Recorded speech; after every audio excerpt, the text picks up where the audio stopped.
el calor de familia, además del calor que se siente, pero acá adentro están un poquito mejor. Estamos celebrando el nacimiento, la natividad de nuestro Señor, y la lectura del libro del profeta Isaías comienza diciendo: el pueblo que caminaba en las tinieblas ha visto una gran luz, y sobre los que habitaban en el país de la oscuridad ha brillado una luz. Uno tiene que contextualizar la profecía de Isaías cuando es dirigida a una porción del pueblo de Israel, sobre todo las tribus del norte, Zabulón y Neftalí, que han sido avasalladas por los sirios, y por eso también habla de sangre y de violencia al final del texto que terminamos de escuchar. Este pueblo que ha sido avasallado y ha sido sometido es un pueblo que pierde su libertad, su independencia. Perder la libertad y la independencia significa también vivir bajo el yugo y el criterio de aquellos que los gobiernan. Y por eso es un pueblo que se siente oprimido.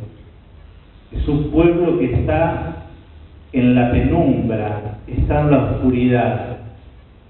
Es como si a nosotros nos arrebatasen de golpe todo lo que tenemos, y eso nos va provocando también una cierta depresión, hasta llevarnos a veces a perder nuestra propia identidad y de saber quiénes somos. El profeta le dice: ha brillado una gran luz. Es decir, Dios vuelve a hacer esa luz para guiarlos y encaminarlo hacia la libertad, para sacarlo de la esclavitud. Y no lo hace a través de un ejército, no lo hace a través de guerreros fornidos, sino que le es anunciado que lo hará a través de un niño. Y es en la fragilidad de ese niño que Él será el consejero admirable, el que guiará y gobernará con prudencia, hará caminar al pueblo de Dios, hará volver a Dios en la justicia, y sobre todo será llamado príncipe de paz. No es alguien que va a gobernar a su pueblo por el sometimiento y la violencia, sino que lo hará caminar en la libertad y en la paz. ¿Qué significa este texto para nosotros hoy? Que también en la fragilidad del niño, en la memoria que hacemos en el contexto de la Eucaristía, de la venida histórica de nuestro Salvador, cuando contemplamos su imagen, la fragilidad del niño, debemos descubrir esa luz que titila y que quiere alumbrar lo más profundo de nuestra existencia. Somos un pueblo que peregrina, y porque peregrinamos tenemos fe. Es un pueblo que peregrina no hacia cualquier lado, sino hacia la casa del Padre. En este peregrinar a veces erramos el camino, otras veces encontramos el horizonte, pero qué bueno, porque la luz del Señor siempre está para guiar nuestros pasos. Cuando nos apartamos de Él, somos pueblo errante. Cuando nos acercamos a Él, gozamos de su luz, podemos ver por dónde caminamos y así no errar el camino. Ese camino que nos conduce hacia el amor, hacia la paz, hacia el perdón y sobre todo hacia el abrazo de Dios, de un Dios que es paciente. Dice la carta de Pablo a Tito: la gracia de Dios, que es fuente de salvación para los hombres, se ha manifestado. Esa gracia se manifiesta hoy en la persona de Cristo, verdadero Dios y verdadero hombre. Y se nos manifiesta para salvarnos. No es porque estemos aquí, no necesitamos de la salvación, y es como que si viniésemos a hacerle un favor a Dios. Al contrario, venimos para ser favorecidos y bendecidos por Él. Ese ser favorecido y bendecido por Él implica de nosotros que aprendamos a vivir con sobriedad en la justicia, la piedad y sobre todo que desterremos de nosotros lo mundano. Esa mundanidad que a veces se nos mete en la vida y hace que la gracia no brille, y al no brillar en nosotros tampoco puede alumbrar el camino de tantos hermanos, y tanto nosotros como tantos hermanos que nos rodean desbarrancamos muchas veces y perdemos el rumbo hacia Dios. El texto del Evangelio nos está enmarcado por este decreto de César Augusto. Dice que se realizara en todo el mundo. César Augusto es presentado aquí por el evangelista como el dueño del mundo.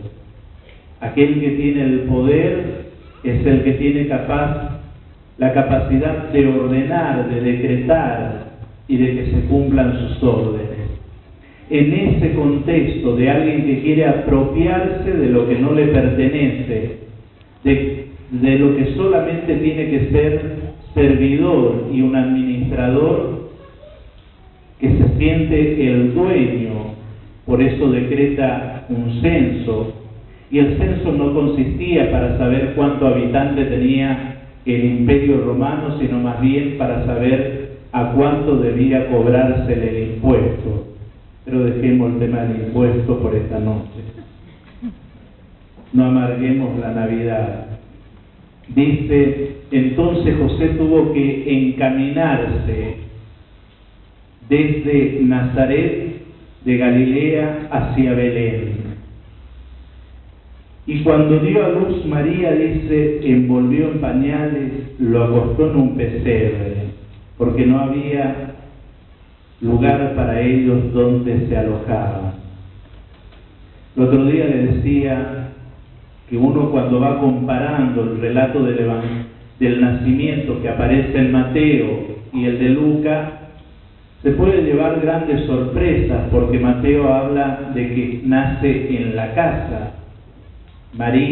José se despertó y llevó a María a su casa, y viven en Belén.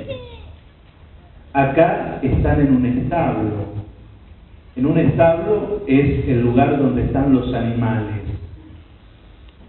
Y el establo, si están los animales, el lugar donde duermen los animales, obviamente no hay el mejor olor. Hay olor a bosta.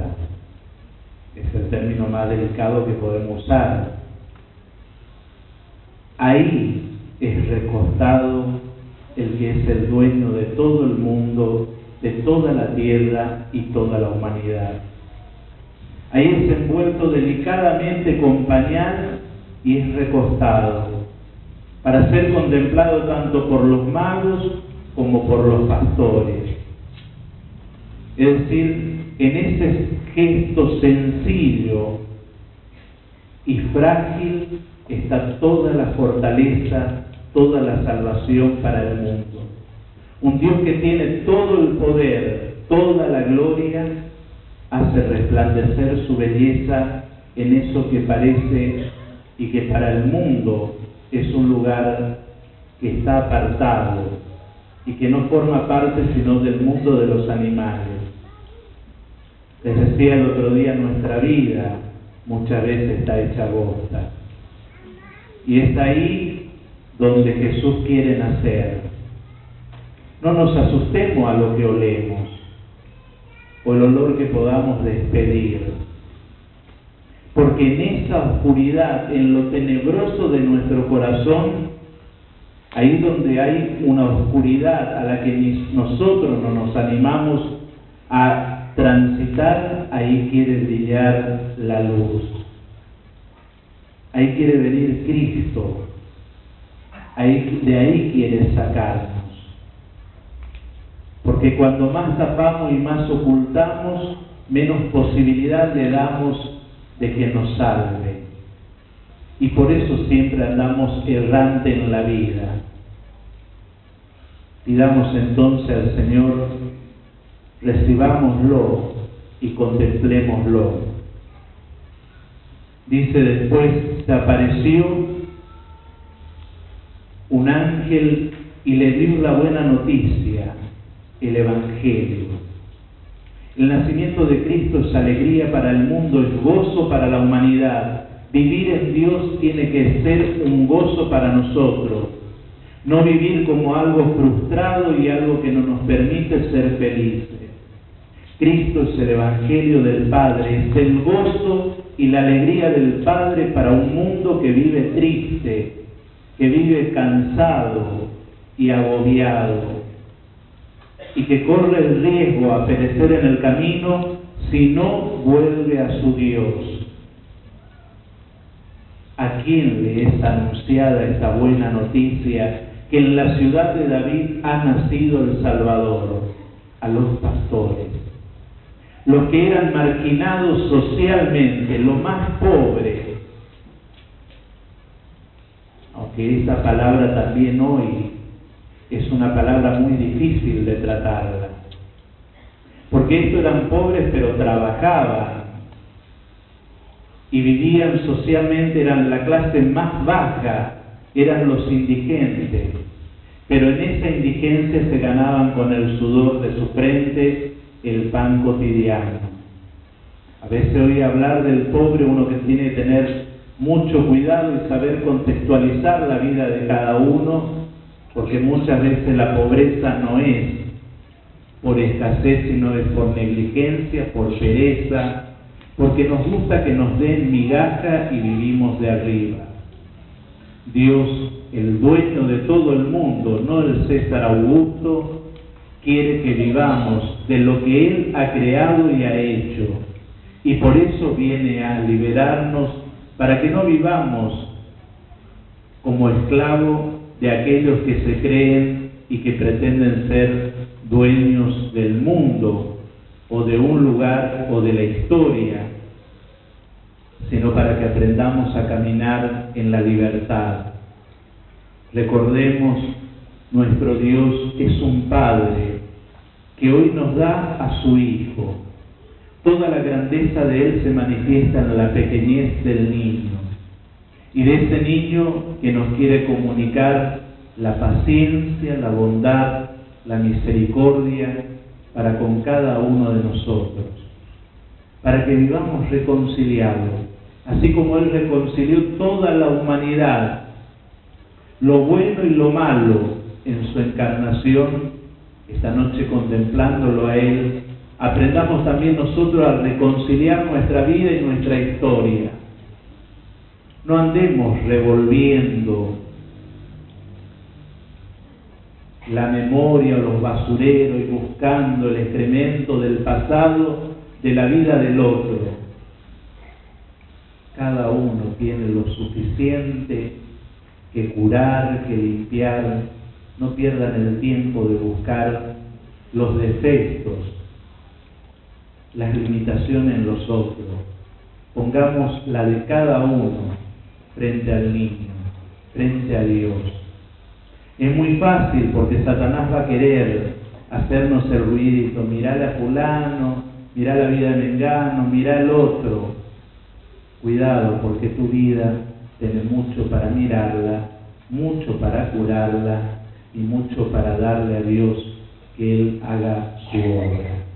Solo así podremos hacer lo que dice el Salmo: canten al Señor un canto nuevo, canten al Señor y bendigan su nombre.